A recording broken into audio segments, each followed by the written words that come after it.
ఓం నమో వెంకటేశాయ. అందరికీ నమస్కారం అండి.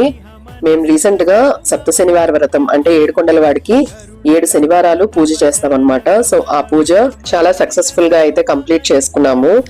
మాకైతే పూజ చేసుకున్నాక చాలా మనశ్శాంతిగా చాలా హ్యాపీగా అయితే అనిపించింది. చాలా సాటిస్ఫాక్షన్ ఉందన్నమాట. చాలా బాగా చేసుకున్నాము అని అయితే అనిపించింది. పూజ స్టార్ట్ చేయకముందు అయితే కనుక 7 శనివారాలు కంటిన్యూగా చేయాలి, అలాగే ఎక్కడ ఏ అడ్డంకులు రాకుండా పూజలో కావాల్సిన ప్రతిదీను అంటే కొన్ని నియమ నిష్టలు ఉంటాయి కదా, ఏ పూజకైనా ఏ వ్రతానికైనా. సో అలాగా కొన్ని నియమాలు నిష్టలు ఇవన్నీ ఉన్నాయి. సో ఇవన్నీ మనం పర్ఫెక్ట్ గా ప్లాన్ చేసుకుని చేయగలమా లేదా అని కొంచెం డౌట్ ఉంది. స్టార్ట్ చేయకముందు అయితే భయం కూడా వేసింది.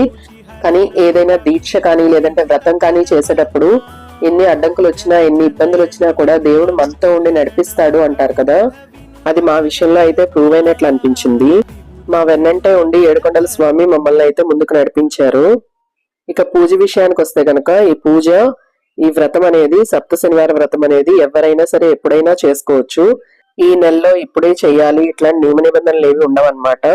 కంటిన్యూస్ గా శనివారం స్టార్ట్ చేసిన తర్వాత ప్రతి శనివారం చేసుకునేలాగా చూసుకోవాలి. ఏమైనా ఇబ్బంది వస్తే కనుక మధ్యలో ఆపి మళ్ళీ నెక్స్ట్ వీక్ నుంచి కంటిన్యూ చేసుకోవచ్చు.